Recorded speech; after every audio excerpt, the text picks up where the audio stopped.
Fala galera, hoje estamos aqui para mais um vídeo para o canal Maior Mecânico.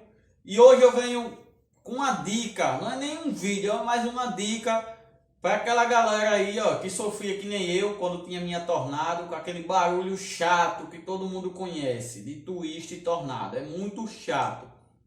Então eu acabei descobrindo isso hoje, galera, e já vim trazer direto para vocês. Entendeu? O que acontece? Eu estou aqui com uma bomba da Twist, né, modelo original.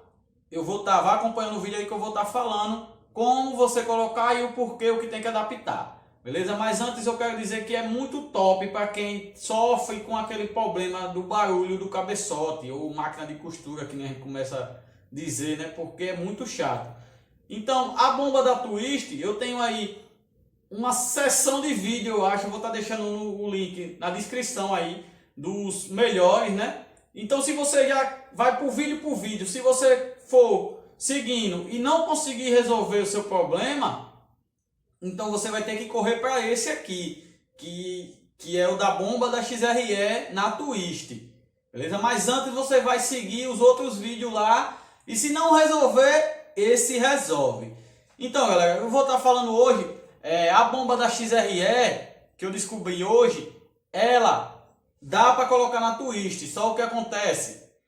Você vai ter que adaptar isso aqui, ó, essa parte onde pega o parafuso, ou você faz alguma coisa para colocar, ou conseguir colocar o parafuso, ou você usa dois, que nem eu usei, eu só usei dois, entendeu? Porque o da XRE ele é maior, isso aqui, ó, ele é maior, essa parte, entendeu? E não dá para colocar esse parafuso, mas os outros dois dá.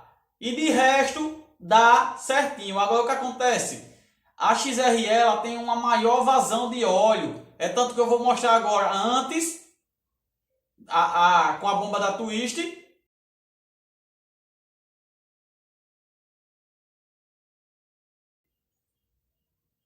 E agora com a bomba da XRE. Ó, presta atenção.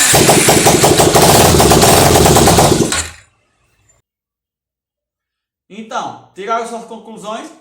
Realmente a da XRE tem mais vazão. É por isso que você não vê uma XRE, uma CB300 bater tucho de cabeçote que nem Twist bate. Você não vê, é muito difícil. A moto pode ser antiga, mas não bate. Então você fazendo isso, galera, você vai só colocar, pode colocar os dois parafusos, de resto dá o eixo, o eixozinho daqui, ó, da Twist. A engrenagem da bomba dá também, a tampa encaixa certinho, o O-ring, o guia daqui, tudo perfeitamente. Então, você que está sofrendo aí, vai lá, não resolveu, vai lá na descrição, vai lá, divide em vídeo, não resolveu, bota a bomba da XRE que vai resolver seu problema, beleza? Então, já de antemão, vai deixando aquele like e se inscreve no canal, que eu garanto que agora eu mereço a inscrição de vocês aí que está sofrendo com esse problema. Beleza? Valeu!